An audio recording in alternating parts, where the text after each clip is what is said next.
ರೇಣುಕಾಸ್ವಾಮಿ ಕೊಲೆ ಕೇಸ್ನಲ್ಲಿ big relief. ನಟ ದರ್ಶನ್, ಪವಿತ್ರ ಸೇರಿ 7 ಮಂದಿಗೆ ಬೇಲ್. ಸುಪ್ರೀಂ ಮೊರೆ ಹೋಗಲು ಪೊಲೀಸರ ಚಿಂತನೆ. ಕಾಲ್ತುಳಿತ ಕೇಸಲ್ಲಿ ನಟ ಅಲ್ಲು ಅರ್ಜುನ್ ಬಂಧನ ಪ್ರಹಸನ. ಬೆಳಗ್ಗೆ ಅರೆಸ್ಟ್, ಸಂಜೆ ಹೊತ್ತಿಗೆ ಹೆಚ್ಚು ಕಡಿಮೆ ಬಿಡುಗಡೆ. ಇನ್ನೇನಾಗತ್ತೆ? ರೇವಂತ್ ಸರ್ಕಾರದ ವಿರುದ್ಧ ವ್ಯಾಪಕ ಆಕ್ರೋಶ. ಪಂಚಮಸಾಲಿಗಳಿಗೆ ಟೋಪಿ ಹಾಕಿದ್ದು ಬಿಜೆಪಿನ. ಪ್ರತಿಭಟನಾಕಾರರ ಕೃತ್ಯಕ್ಕೆ ಸಾಕ್ಷಿ ಇದೆ ಅಂದ್ರು ಸಿಎಂ. ಶ್ರೀಗಳೊಬ್ಬರೇನ ಗೆಲ್ಸೋದು ಅಂತ ರಾಜಣ್ಣ ಅವರ ಪ್ರಶ್ನೆ. ಸದನದಲ್ಲಿ ಅಶೋಕ್ ಜಮೀರ್ ವಕ್ಫ್ ಚಾಲೆಂಜ್. ಸ್ಪೀಕರ್ ಖಾದರ್ ವಿರುದ್ಧ ನಿಲ್ಲದ ಬಿಜೆಪಿ ಆಕ್ರೋಶ. ಕೃಷ್ಣೆಗೆ ಸಿಗಲಿಲ್ಲ ಅನುದಾನ, ಜಾರ್ಕೊಂಡ್ರು ಡಿಸಿಎಂ.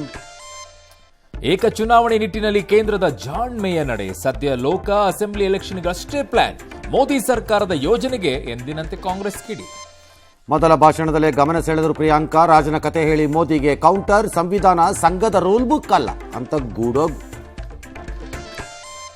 ದೆಹಲಿಯ ಕೆಂಪು ಕೋಟೆ ತಮ್ಮದು ಅಂತ ವಾದ. ಮೊಘಲ್ ವಂಶಸ್ಥರ ಅರ್ಜಿಯನ್ನ ತಿರಸ್ಕರಿಸಿತು ದೆಹಲಿ ಹೈಕೋರ್ಟ್. ಅತುಲ್ ಪತ್ನಿಗಾಗಿ ಪೊಲೀಸರ ಶೋಧ. ಎಸ್ಎಂ ಕೃಷ್ಣ ಸಮಾಧಿಗೆ 5ನೇ ದಿನದ ಪೂಜೆ. 3 ದಿನ ಪೊಲೀಸ್ ಕಸ್ಟಡಿಗೆ ಡ್ರೋನ್. ಪ್ರತಾಪ್. ಗುಕೇಶ್ ಜಯದ ಬಗ್ಗೆ ರಷ್ಯಾ ಚೆಸ್ ಸಂಸ್ಥೆ ತಗಾದೆ.